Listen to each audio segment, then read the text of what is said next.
La Vape sans tête, épisode 9. Bonjour à tous. Tous mes voeux pour l'année 2015. Nous sommes maintenant fin janvier et étant donné que je n'ai pas publié de vidéo depuis l'année dernière, je me permets de vous présenter tous mes voeux de bonheur, de santé, grâce à la cigarette électronique. Tous mes voeux de santé, de bonheur, de prospérité, un peu de fric aussi au passage, ça fait jamais de mal. Et surtout, prenez soin de vous grâce, entre autres, à la e-cig. Vidéo un peu particulière aujourd'hui, puisque donc ça va concerner une revue au sujet de l'IPv2V2 de chez Pioneer for You, cette box mode qui a l'air déjà un peu usée. Je l'ai maintenant en ma possession depuis 4 mois. J'avais tourné fin octobre une première vidéo de 10-15 minutes, je ne sais plus exactement, mais vous allez la voir de suite après cette petite introduction. J'avais fait donc une revue, je ne l'avais pas publiée et aujourd'hui j'ai des petits avis complémentaires à donner par rapport à mes premières impressions de l'époque. Donc, sans tarder, la vidéo d'octobre avec donc mes avis, mes plus, mes moins sur cette box mode. Et après, on se retrouve pour ma conclusion après 4 mois d'utilisation. A tout de suite. La Vape sans tête, épisode 9. Bonjour à tous, heureux de vous retrouver aujourd'hui pour une vidéo donc sous forme de j'aime pas au sujet donc de l'IPv2V2, cette box donc qui m'a été envoyée parce que je l'avais acheté là-bas par le magasin Smokers, chez qui donc je l'ai acheté au prix très compétitif. Alors ils le vendent, je vous montre la facture, ils vendent le produit 84 euros, je ne sais pas si vous voyez ici. 84 euros, réduction frais de bienvenue, enfin, comment ça s'appelle, offre d'accueil de bienvenue, voilà, moins 10%, ce qui fait que la box, mes revenus port inclus, à 76,41. Ce qui en fait donc une box défiant toute concurrence, en tout cas du point de vue prix, rapport qualité-prix, vous ne trouverez pas mieux ailleurs. Alors, sans entrer dans la technique, juste en guise de rappel, cette box donc est munie d'un chipset SX330. Donc, cette puce électronique permet, enfin, cet ensemble d'électronique, ce chipset, permet une plage d'utilisation qui va de 7 à 50 watts et de 0,203 ohms à 3 ohms, ce qui en fait un mode tout-terrain, aussi bien destiné donc aux débutants qu'aux vapoteurs confirmés. Aux débutants parce qu'avec ça, quel que soit le type de résistance qu'ils vont pouvoir mettre dessus, ils vont pas s'emmerder, mais surtout s'ils commencent avec le reconstructible, ça passera quasiment dans tous les cas, sauf s'ils font une grosse connerie. Et pour les confirmer, parce que c'est vraiment donc une box qui va leur permettre donc au quotidien de répondre à quasiment toutes leurs exigences en matière de vape, qu'ils soient sur dripper, sur auto-reconstructible, carto, j'en passe et des meilleurs, avec tous les types de résistances possibles, diverses et variées. Voilà, qu'est-ce que je peux vous dire donc de plus par rapport à la présentation de ce mode? Pas grand chose, si ce n'est que je vais donc, comme je vous l'ai dit tout à l'heure, vous parler un petit peu des plus et des moins. Alors, moi, il y a une chose qui m'a chagriné dessus, mais bon, c'est un peu une maladie qui est commune à pas mal de box modes en ce moment. C'est que l'accès donc au compartiment qui contient l'AQ, c'est avec, voyez-vous, avec des vis, des vis BTR quoi. Ça déjà est même déjà que ce soit des vis, c'est déjà pénible, mais alors quand c'est des BTR, c'est là encore plus.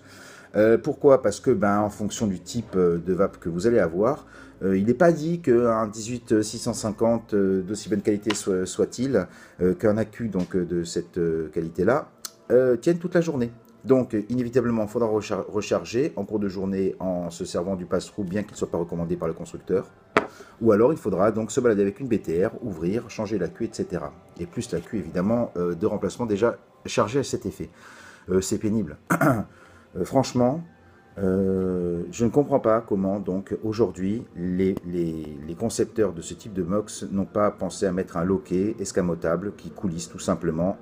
Vous voyez un peu le genre, comme il en existe sur plein d'autres appareils électriques ou électroniques. Hop, pas de vis, rien, l'AQ, on change, hop, c'est terminé. Cette box, excusez-moi, cette box, le chipset, c'est une société qui s'appelle II qui le fait, c'est YIHI. Pioneer for You, lui, ne fait que l'assemblage, on va dire, donc c'est-à-dire le coffret, la partie connectique et éventuellement les différentes petites options qu'il peut y avoir dessus en plus. Mais pour la partie électronique, ils n'ont rien fait. Hein. Donc, cette box, elle marche super bien du point de vue électro. Merci au chipset. Par contre, ils auraient pu être un peu plus innovants ou un peu plus... enfin, voilà, quoi. Essayer de se sortir un petit peu les doigts. Alors déjà, je vous dis, hein, cette histoire de loquet, pour moi, c'est chiant. Quoi. Bon, enfin bon.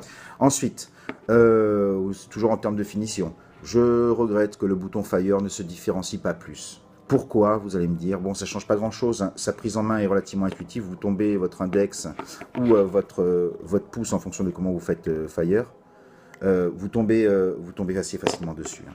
En revanche, là où ça marche pas, c'est, je trouve que sur d'autres box modes, le bouton est plus gros, il est ovale, vous avez c'est plus doux, là, les boutons sont, vous voyez, ils dépassent hein, légèrement. Hein. Enfin bon, je trouve que là, ça aurait peut-être quelque chose d'amélioration, une piste d'amélioration. Attention, elle est que sur l'esthétique, et évidemment, Pioneer for You ne peut être attaqué que sur ce point-là, hein, la partie électro étant irréprochable. Donc je continue, autre chose. On vous dit que ça, c'est un écran, c'est un pad tactile qui permet de faire Fire. Ok, très bien. Alors, je vais dire que je chinoise et que je pinaille. Nous allons vérifier donc si c'est bien tactile. Parce que pour moi, à mon sens, ça l'est pas. Bah écoutez, en fait, on fera même pas la vérification. Je suis super mal organisé. J'ai pas le truc ici. J'avais un autre ato parce que là, mon dripper est vide. Bon, pour faire simple, vous allez comprendre. Vous voyez là, j'ai le check atomizer, j'ai rien dessus. Je vais le déverrouiller. Hop. Non, merde, là je l'ai verrouillé. Bravo. Bien préparé ta revue. Alors, on y va. Attendez juste une seconde. J'active le mode tactile. Touch on. Ok. Donc maintenant, si je fais Fire, là ici, je fais Fire avec le bouton. On est d'accord? Et là, bon, là il me dit Check Atomizer. Et là, théoriquement, vous voyez, voilà. Si j'appuie aussi sur le côté, là, il me dit Check Atomizer. Bon, ça prouve bien qu'en tout cas, ce bouton fonctionne. Mais regardez bien. Là, vous voyez, je pose mon doigt, rien ne se passe. Là, une fois que l'écran est éteint, toujours rien ne se passe. Donc déjà, double défaut sur ce bouton. Enfin, triple. Déjà, à mon sens, c'est complètement gadget. 2. Pour qu'il soit actif, il faut déjà au préalable que l'écran soit allumé. Vous voyez, là, j'essaye, il ne me marque pas Check Atomizer. J'appuie et tout, rien. Là, il me marque, on voit bien. Ok, pas de problème. Et puis, troisième chose, vous avez vu, j'appuie comme un sourd. Non pas que là, ça soit dur, mais attendez, on nous le vend comme étant un truc tactile. Moi, au tactile, j'entends au même titre que ce qu'on peut avoir pour un écran de smartphone. Un effleurement, une simple pression. Là, vous voyez, la simple pression, elle n'y est pas. Il faut vraiment enfoncer, il faut vraiment donc appuyer et exercer une pression. Alors, vous allez dire, je pinaille, c'est que des termes de français, machin, oui, c'est du tactile, non, ça l'est pas. Écoutez, pour moi, c'est pas tactile, c'est sensitif. Il faut réellement exercer une pression sur cette pastille et pas juste un simple effleurement. Donc, un effleurement comme sur un smartphone, pour moi, c'est tactile, et là, une pression, c'est sensitif. Pour moi, c'est pas sensitif. Autre chose, la peinture, franchement, ça fait 3 semaines que j'ai cette box mode. Regardez déjà l'état dans lequel elle est. Alors, je la balade, c'est vrai, dans ma poche, mais j'ai pas de clé en contact avec. Je la balade dans ma sacoche ou dans mes poches. Bon, enfin, je veux dire, je l'ai pas laissé tomber par terre ni rien du tout, mais vous avez vu la tenue de la peinture? Regardez les arêtes, comment elles sont. Attendez, je vais essayer de faire une petite mise au point, si jamais ça peut marcher. Vous voyez un peu là? Tous les angles saillants. C'est chiant. Franchement, ça me fout les boules. Parce que bon, c'est un excellent rapport qualité-prix, ne nous l'aurons pas. Putain, en termes de finition, franchement, je sais pas, la peinture, c'est pas ça, quoi. J'aurais préféré encore un truc en alu brossé, terminé, sans peinture. Évidemment, cette option, ils l'ont pas. Ils te collent du bleu, du rose. Enfin, bon. Voilà. Regardez les boutons en dessous. Enfin, alors ça, ce sont les évents. Alors, l'usinage n'est pas très régulier, puisqu'il y en a certains, j'imagine, à quelques dizaines de millimètres près, qui sont peut-être pas posés, enfin comment dire, il y a peut-être des bavures en fait autour du trou, ils ont peint par-dessus, quand vous le posez, donc forcément ceux où il y a le plus de bavures, ben, c'est ceux qui s'usent le plus vite, bah vous voyez, hein. Là pareil, oui. Bon, la peinture c'est une merde, hein. Faut pas se leurrer, voilà, c'est pas terrible. Autre chose aussi, tous les modes aujourd'hui, tous les modes électro ont donc la possibilité de verrouiller le wattage. Aujourd'hui, le verrou, voilà, lock, excusez-moi, c'était à l'envers. Quand vous appuyez sur ces deux boutons, vous verrouillez, mais vous verrouillez le Fire et le bouton. D'accord, ok, là, il vous demande de le déverrouiller. Là aussi, tac, tac, pas de problème. Le problème, c'est que, enfin voilà, quoi, je trouve que ce verrou ne sert à rien, tant qu'à faire, vous l'éteignez, votre mode. Par contre, le verrouillage, pour faire en sorte que ces deux boutons ne fonctionnent plus, et qu'on bloque le wattage pour éviter que le wattage se dérègle à l'insu de notre plein gré, ça aurait été un truc intéressant. Là, on l'a pas. Punaise, encore à côté. Dernière chose, alors là, je sais pas, je parle sous contrôle des gens qui me reprendront de manière assez, claire, si jamais je me plante sur ce que je vais dire. Et ça, par contre, c'est plus un reproche qu'on peut faire par rapport à l'électronique. J'ai cru comprendre, à vérifier, parce que je n'ai pas d'appareil pour le mesurer, mais j'ai cru comprendre que donc le chipset SX330 n'était pas capable de baisser la tension sous la tension de l'accu. Donc, quand vous mettez une résistance très basse, vous lui demandez qu'elle vous fasse vaper, je dis n'importe quoi, genre une résistance de 0,5 et vous lui dites envoie-moi 15, 16, 17 watts, elle est censée vous envoyer 3 volts, 3 volts 2, enfin dans ces eaux-là.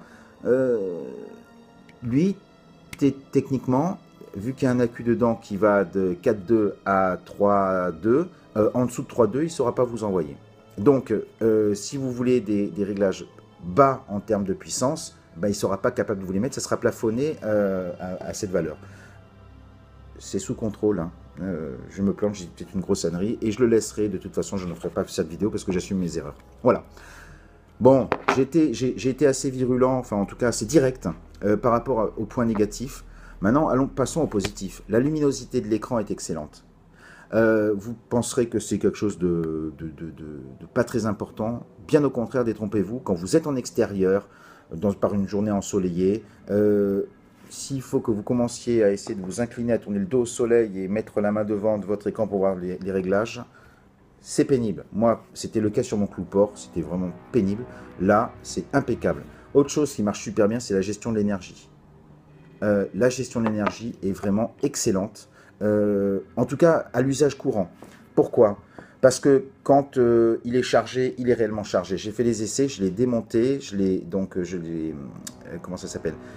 Accu chargé par l'USB, je le démonte, je le mets donc dans mon Provari, mesure la tension, je suis à 4,2. Impeccable, rien à redire, 84,2. Le même travail sur le Clouport était beaucoup moins évident. Autre chose aussi qui est très intéressante, c'est la gestion. Donc toujours dans le cadre de la gestion de l'énergie, c'est l'affichage en fait de la batterie.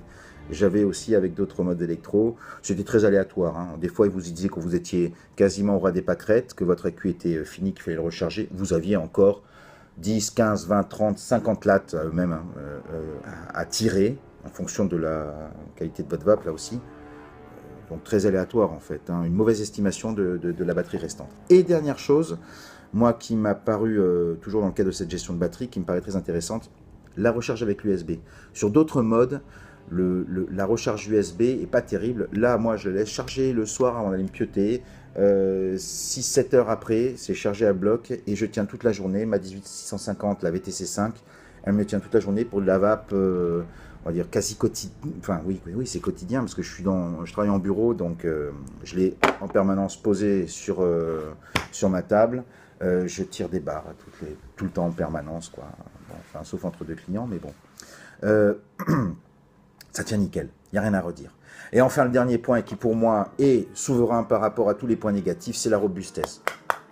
C'est un boîtier qui m'a l'air en tout cas increvable. Alors pas la robustesse de la peinture, ça on s'en est déjà expliqué, mais par contre en termes de finition, franchement je ne l'ai pas laissé tomber par terre, mais je pense que si jamais il venait à valser, je ne me ferais pas le moindre souci. J'aurais plus de soucis sur l'atto qui sera dessus que pour le boîtier en lui-même. Le chipset est bien protégé, tout est nickel, il n'y a rien à dire. Donc, pour terminer cette vidéo qui, à mon goût, est quand même un peu longue, qu'est-ce que je pourrais vous dire en guise de résumé? Alors, du point de vue électro, rien à redire, parfait. Sauf la petite question sur la tension en dessous des 3,7 volts, des 3,2 volts, pardon, à vérifier.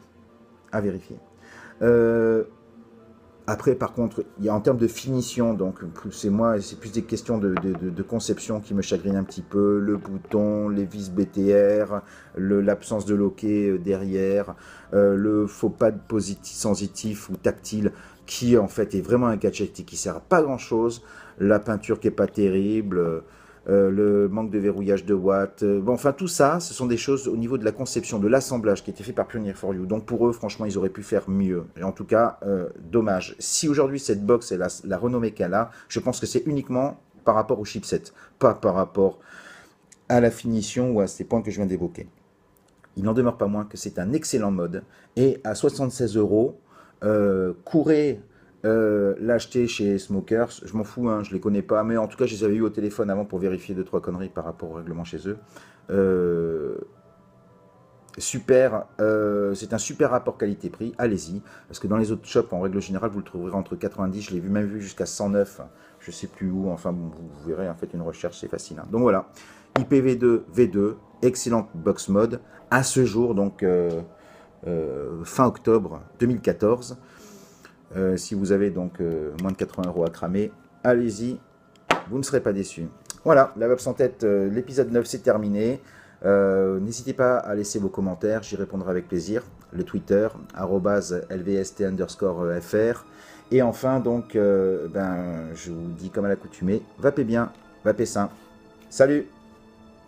Nous voici de retour donc fin janvier 2015 et je vais donc compléter mon avis précédemment filmé. Donc je ne reviens pas sur tout ce que j'ai dit concernant peinture. La peinture a continué donc à se désagréger, vous voyez, donc au niveau de la tenue, toutes les parties saillantes donc continuent à s'user. Donc là-dessus, rien à redire, elle est toujours aussi dégueulasse, hein, donc bon, attention, hein, je modère un petit peu, hein, c'est pas la mort. Je pense qu'à terme, un coup de brosse métallique, et ça me permettra donc d'avoir un finish qui sera, qui au moins ne bougera pas. Voilà, mais sinon, donc pas grand chose à dire de plus par rapport à ça. Tout le reste, je le maintiens. La seule chose, moi, qui me chagrine aujourd'hui et sur lequel à l'époque je n'avais pas le recul nécessaire, c'est l'écran. L'écran, voyez-vous, messieurs, dames. Je ne sais pas si vous voyez. Hop, on appuie. Donc maintenant, quand on appuie, ça reste plus maintenu. C'est très très faible au niveau de la luminosité. Il y a vraiment quelque chose, hein, vous ne le voyez pas. Mais par contre, il y a un surplus de jus qui est envoyé quand on appuie sur le bouton Fire. Je recommence avec une petite mise au point. Nous essayons. Voilà, vous voyez, on voit 15 watts qui apparaît. Voilà. Alors avant, au niveau du mode de fonctionnement, on appuyait, à luminosité égale, ça s'affichait, ça ne bougeait pas, puis après ça s'éteignait un petit peu plus tard au bout de quelques secondes d'inutilisation. Maintenant, ça se coupe directement, vous voyez, je suis même donc avec le pass-through. Évidemment, pleine charge, parce que là mon appui est quasiment vide, pleine charge, l'affichage reste comme il devait fonctionner à l'époque, bien que la luminosité soit moindre, mais maintenant, l'écran se coupe quasiment instantanément, et en plus ça, on ne voit plus rien. Évidemment, quand je suis en pleine charge, c'est à peu près correct, mais j'ai plus du tout la même puissance lumineuse qu'à l'origine. Donc ça va nous valoir un retour en SAV. On va voir un petit peu ce que le Smokers Paris va pouvoir faire pour moi. Justement, je termine là-dessus. Au niveau du prix aussi, il n'a pas bougé. Il est toujours chez ce vendeur, en tout cas, à 84,90 avec les moins 10% du code bienvenue. Vous pourrez donc l'avoir en tout et pour tout avec livraison incluse à 76,41, ce qui encore à ce jour reste une bonne affaire. Voilà, c'est terminé. Désolé d'avoir tardé. Je vous renouvelle tous mes vœux, donc d'avoir tardé pour publier des vidéos, parce que c'est vrai que ça fait depuis un bout de temps que je n'ai plus fait. Je vous renouvelle tous mes meilleurs vœux pour l'année 2015 et je vous dis à très bientôt. Vapez bien et vapez sain. Salut!